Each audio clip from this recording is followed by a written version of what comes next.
So we're nearing the end of this Hard Truth Sweet Mash Bourbon. This is a good bottle. I would probably consider it like one of my second tier bottles. It hasn't been a bottle that I've absolutely been coming back to all the time. There are some bottles I just kind of love them, keep coming back to them, and unfortunately they're not around that long.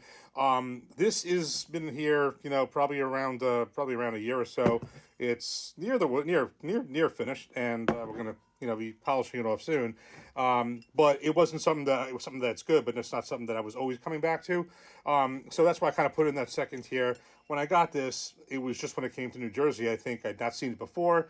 Got it in Bottle King. I have not seen it in many other stores since then. And when I got this, everyone said, "Well, you got to get the rye," which I did.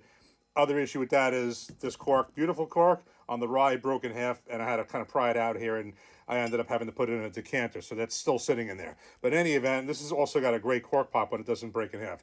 This bottle, 90 proof, aged at least 4 years, mash bill of 73 core, 19 rye, 8 malted barley. It is a sweet mash by name. It does have a sweet taste to it, but that's not what the name is.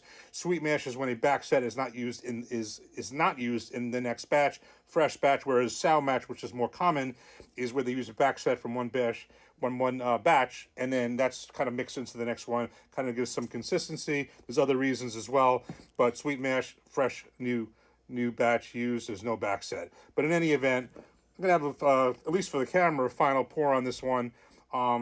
Nice color, definitely. Aside from the name sweet mash, definitely a nice sweet taste to it. Cheers.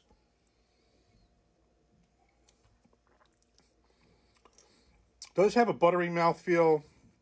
Nice, you tip traditional bourbon flavors. In fact, I got to be honest with you, it has improved as it sat around, which is the case with a lot of bottles. It definitely has a buttery mouthfeel. So it's really good. I think I paid somewhere in the 40s for this, if I remember right. So I'm not sure. This could just be me. It's good. It's just, am I going to buy this one again? Probably not. And it may just be me, and maybe just it's just something with this that I like, but it just didn't kind of send me over as, oh, I got to get another bottle of this. I don't. The rye, which a lot of people say is better, I'm not the biggest rye person, and I've kind of been going the other way with that a little bit. Really slowed down on the amount of rye that I've purchased. Really, I kind of still just have the Jack Daniel's Barrel Proof rye, a couple of bottles of that, and this rye.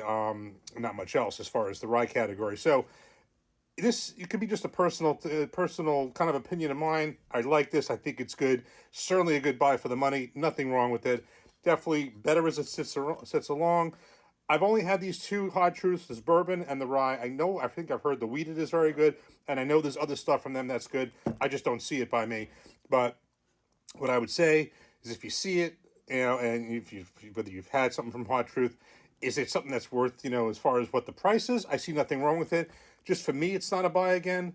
Maybe it will be, it's, at some point in the future. So I would say good, not great. Second tier bottle for me, not one of my favorites, but way far from anything that I did not like, because this is actually definitely a good bottle. Cheers.